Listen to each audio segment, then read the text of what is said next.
Agora, o que me incomodou mais, e é sobre isso que eu quero te ouvir, Breno, é o seguinte: o Múcio trazer esse conteúdo golpista dele não me surpreendeu. Me surpreendeu a liberdade que ele teve de ir no Roda Viva, numa data simbólica, uma efeméride de aniversário de 45 anos do PT, né? O melhor presente que a Vera Magalhães podia dar para o PT é o Múcio falando em anistia, semipresidencialismo, inocência dos golpistas e outras coisas mais. Mas, como diz a máxima aquela, o silêncio dos bons, né? É que até agora o Múcio não teve um contraponto vindo do governo, de nenhum ministro. O presidente Lula mesmo deu uma entrevista agora pela manhã e a gente acompanhou aqui para ver se, né, de alguma maneira, pelo menos, tentava dar uma enquadradinha, nem que fosse aquele sinal de alerta, mas nada neca de peripetibas. Quais os impactos dessa fala do Múcio, ao passo em que o Bolsonaro vai usar, inclusive, na sua defesa, Breno? Seja bem-vindo. Olha, Tiago, eu creio que nós devemos analisar a fala do Múcio dentro da estratégia que o governo está adotando. Ela não é estranha a essa estratégia. Tá? Qual é essa estratégia? Eu creio que há uma análise de que a correlação de forças é muito desfavorável, de que é necessário acalmar a ofensiva conservadora que já estaria em curso. Essa ofensiva teria lugar tanto no âmbito econômico, com aqueles movimentos especulativos do final do ano passado, a pressão por ajuste fiscal e assim por diante, quanto do ponto de vista político, né? Os meios de comunicação, a maioria conservadora no parlamento, e que você precisa deter essa ofensiva sem ter forças. Para deter essa ofensiva sem ter forças, você teria que apostar numa política de despolarização, como tem defendido o candidato a presidente do PT, Edinho Silva. Você tem que despolarizar, você tem que acalmar o cenário, você tem que dizer para os seus próprios inimigos, tranquilos, vamos negociar, vamos para a mesa de negociação, não vamos para o confronto, a partir de uma consideração que o confronto desfavorece o governo. Todos os passos do governo nos últimos meses, ou a maioria dos passos do governo nos últimos meses, vão nessa direção. As declarações do ministro Fernando Haddad em recente palestra na XP não foram diferentes. É que elas abordam um tema talvez menos espinhoso do que o das Forças Armadas, do golpismo do 8 de janeiro e assim por diante. Né?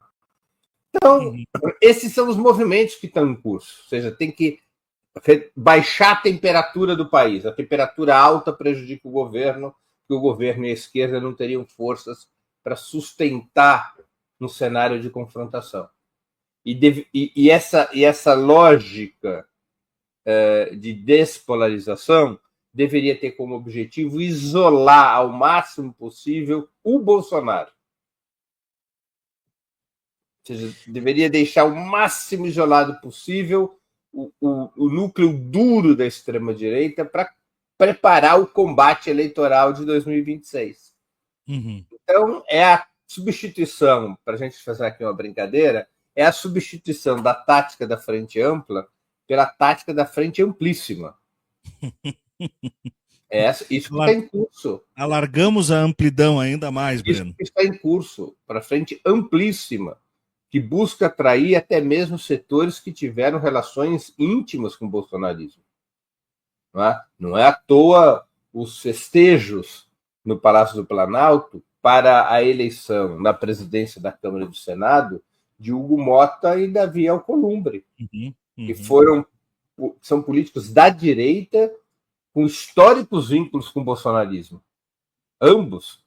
Né? Claro que, às vezes, a coisa da frente amplíssima precisa também que os outros setores, aqueles setores que se imagina incorporar a essa frente amplíssima, aceitem, porque foi feita toda aquela festa para o Hugo Mota, e o Hugo Mota saiu da festa, aquele vídeo com o presidente Lula atirando pesadamente contra o PT e o governo, né? Exigindo mudança da política econômica, claro, mudanças mais liberais da política econômica, falando em semipresidencialismo. Ele, Hugo Mota, falou abertamente em discussão de anistia. Né? Então, essa é a política do governo.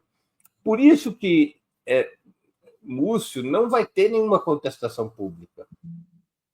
Ele pode ter exagerado na dose, e eventualmente essa seja a avaliação no Palácio do Planalto, mas está dentro desta política de reduzir temperatura, despolarizar o país, frente amplíssima, isolar como alvo o Bolsonaro. Não dá para dizer que, né, na forma como você traz, não dá para dizer que não tem uma estratégia. Não sei se é a melhor, mas tem uma linha de pensamento aí dentro, né? Então, tudo bem. Não explica, mas justifica a passividade quase que, enfim, ofensiva. Ou talvez o oposto, né, Tiago? Justifica, mas não explica. Melhor ainda. Ô, Breno, e aí o seguinte, há pouco até a Thalita rodava, né, um discurso mais contundente do pastor Henrique Vieira, que questionava as declarações do Hugo Mota, e eu citei, né, poxa, o STF bateu no Hugo Mota, a Elisiane Gama, né, que foi relatora da CPI dos atos golpistas, bateu no Hugo Mota por isso, o Henrique Vieira, mas quando a gente chegou ali no Jacques Wagner, o Jacques Wagner tentando chegar num lugar, cai numa armadilha, ao meu ver, e é sobre isso que eu quero te ouvir, que mais ou menos puxa um dos arcos que o Múcio falou, que é a coisa de suavizar algumas penas e fazer uma nova medição da dosimetria das penas. O Múcio até é mais preocupante, ao meu ver, porque ele fala em inocentes presos, né? Para mim foi o pior conteúdo dele, daquela catastrófica entrevista. Quando ele diz inocentes presos, ele está admitindo que, né, a justiça está mantendo sob cárcere ou sob a alça de mira, enfim, pessoas inocentes. Isso é muito grave, né? Até acusatório. Mas, bom, onde é que eu quero chegar? O Jacques Wagner, a Thalita trouxe para a gente, também foi na linha do... Não, a gente tem que mirar nos financiadores, nos mandantes e até sob a condição de aliviar a pena daqueles que são só a turba e tal.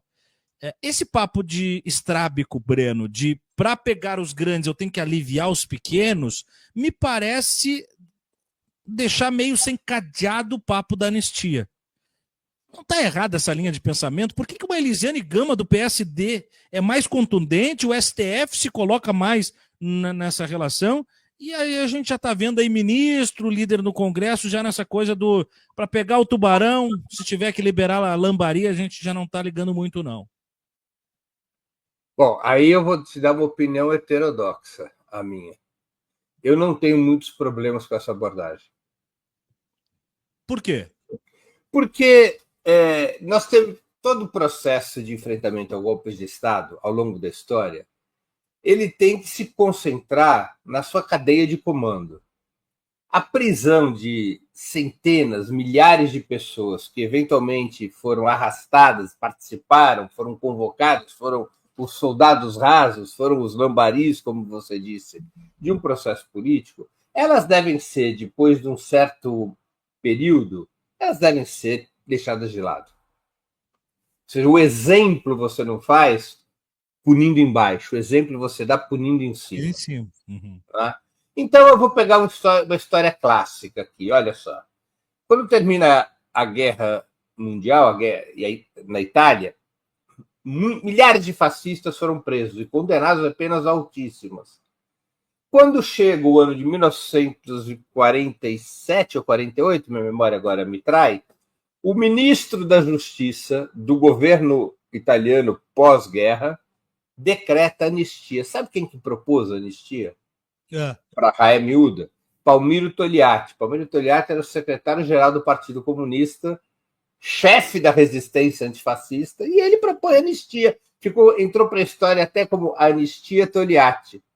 Togliatti não anistiou o comando do fascismo, mas anistiou a raia miúda, depois de cumprirem ali 2 ou 3 anos de cadeia.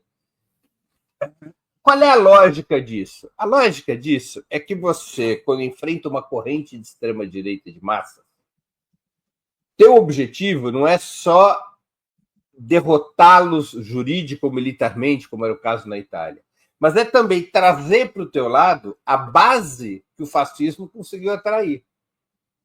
Para trazer para o teu lado a base que o fascismo conseguiu atrair, você precisa passar algum sinal de conforto para quem, de maneira desimportante, se deixou arrastar pelo fascismo. Você não pode punir todo mundo. Isso tem uma lógica. Eu não sou contra essa lógica. Eu nem acho que esse foi o problema da intervenção do Múcio. Eu não acho que esse é o problema. Eu acho que todo mundo tem que ser condenado, todo mundo, quando terminar os processos todos de condenação, você tem mesmo que separar o joio do trigo. Ou seja, aquelas pessoas que tiveram participação marginal ali no 8 de janeiro, do comando operacional, financeiro e político do processo. Senão nós vamos nos ver diante de uma situação que é uma aberração jurídica, Tiago, porque corre o risco de você ter alguém que participou de uma depredação ali, algum daqueles sonsos, aquela senhora ali de Tubarão, está condenada a 17 anos. E você vai ter o Braga Neto condenado a 17 anos também. Tem lógica isso? Que o Braga Neto esteja condenado a 17 anos, ele sim, ao que tudo indica, do comando da trama golpista, e uma senhora como aquela de Tubarão? Não, evidentemente não tem lógica. Né? Então eu não tenho problemas com isso. Ou seja, esse não é o grande problema. Né? Não é a hora de se discutir isso. Aí é um outro tema. Todo mundo tem que ser julgado. A discussão política tem que ser posterior ao processo jurídico. E jamais, sob nenhuma hipótese, pode poupar o comando golpista. Então tem que separar o comando dos lambaris. Eu acho que é correto isso.